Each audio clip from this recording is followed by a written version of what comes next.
விரித்தாலும் தமிழகத்தின் வற்றாத ஒரே ஜீவநதி தாமிரபரணியில் 365 நாளும் தண்ணீர் ஓடும் ரகசியம் என்னன்னு சொல்லி பார்க்கலாமா?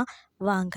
தமிழகத்தில் முதன்மை ஆறுகள் ஒன்றான காவேரி தண்ணீருக்காக ஏங்கி கொண்டிருக்கிறது. காவேரி மட்டுமல்ல, அந்த நீரை நம்பி இருக்கக்கூடிய டெல்டா மாவட்ட விவசாயிகள் முழுவதும் தங்கள் வாழ்வாதாரத்திற்காக தான் தண்ணீருக்காக கண்ணீருடன் காத்து கொண்டிருக்கிறார்கள். காவேரி மட்டுமல்ல, தமிழகத்தில் ஓடக்கூடிய வைகை உள்பட பெரும்பாலான ஆறுகள் பார்த்தீங்கன்னா அக்டோபர் முதல் டிசம்பர் வரை பெய்யக்கூடிய வடகிழக்கு பருவமழையையும் கேரளா, கர்நாடகம் என அண்டை மாநிலங்களையும் சார்ந்து இருக்கக்கூடிய பருவகால ஆறுகளாகும்.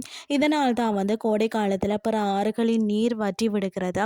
ஆனால் தமிழகத்தில் மட்டும்தான், அதாவது வருடம் முழுவதும் தண்ணீரோடும் வற்றாத ஒரு ஜீவ நதி ஒன்று இருக்கிறது. ஏன்னா தமிழகத்தில் 365 நாளும் ஒரே ஆற்றில் தண்ணீர் ஓடுகிறதா? அதிசயமாக இருக்கேன்னு நீங்கள் கேட்கிறது எனக்கு தெரிகிறது. ஆமாங்க, தமிழகத்தில் ஆண்டு முழுவதும் பார்த்தீங்கன்னா தண்ணீர் ஓடக்கூடிய ஒரே ஒரு வற்றாத ஒரு ஜீவ நதி தாமிரபரணி.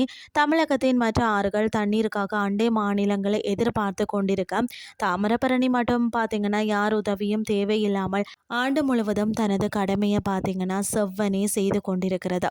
மற்ற ஆறுகள் கோடை காலத்தில் பருவமழை பெய்து போனால் வறண்டுவிடும் நிலையில் தாமிரபரணி மட்டும் எப்படி 365 நாளும் உயிர்ப்புடன் இருக்கிறது அப்படின்னு சொல்லி நீங்கள் கேட்கலாம்.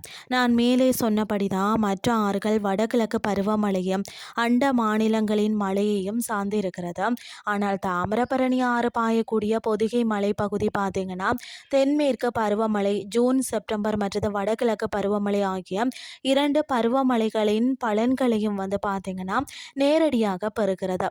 மேலும் தாமிரபரணி உற்பத்தியாகும் பகுதியில் உள்ள அடர்ந்த பசுமை மாறா மலைக்காடுகள் நீரை சேமித்து வைத்து மழை இல்லாத காலங்களையும் சிறுக சிறுக நீரூற்றுக்களாக ஆண்டு முழுவதும் ஆற்றில் நீரை வெளியேற்றுகிறது. ஆண்டுதோறும் ஓய்வில்லாமல் ஓடக்கூடிய தாமிரபரணி திருநெல்வேலி மாவட்டம் மேற்கு தொடர்ச்சி மலையில் உள்ள பொதிகை மலையின் அகஸ்தியர் கூடம் உச்சியில் சுமார் 1725 மீட்டர் உயரத்தில் உற்பத்தி ஆகிறது. பொதிகை மலையில் தனது பயணத்தை தொடங்கக்கூடிய தாமிரபரணி சுமார் 128 கிலோமீட்டர் பயணித்து தூத்துக்குடி மாவட்டத்தில் புன்னைக்காயல் அருகே மன்னார் வளைகுடாவில் தான் கடலில் கலந்து தனது பயணத்தை நிறைவு செய்கிறதா. இந்த ஆற்று நீரில் பார்த்தீங்கன்னா தாமிர சத்து அதிகமாக இருப்பதால் நீர் தாமிர நிறத்தில் மிளர்கிறது. இதனால் தாமிரம் பிளஸ் பரணி இணைந்து தாமிரபரணி என்று பெயர் பெற்றதாக தகவல் கூறுகிறது.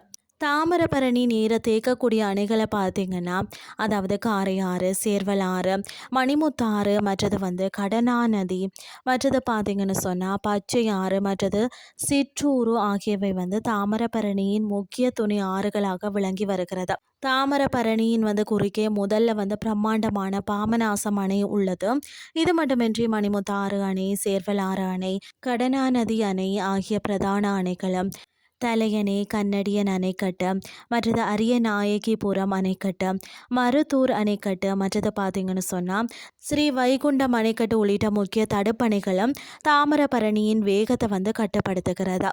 ஆண்டு முழுவதும் ஓடும் தாமிரபரணி மற்றது அதன் துணை ஆறுகள் மூலம் திருநெல்வேலி, தூத்துக்குடி மற்றது தென்காசி ஆகிய மாவட்டங்களில் உள்ள ஆயிரக்கணக்கான ஏக்கர் நஞ்சை நிலங்கள் நேரடியாக பாசன வசதி பெறுகிறது. வற்றாத ஜீவநதியை நாம மாசுபடுத்தலாமா?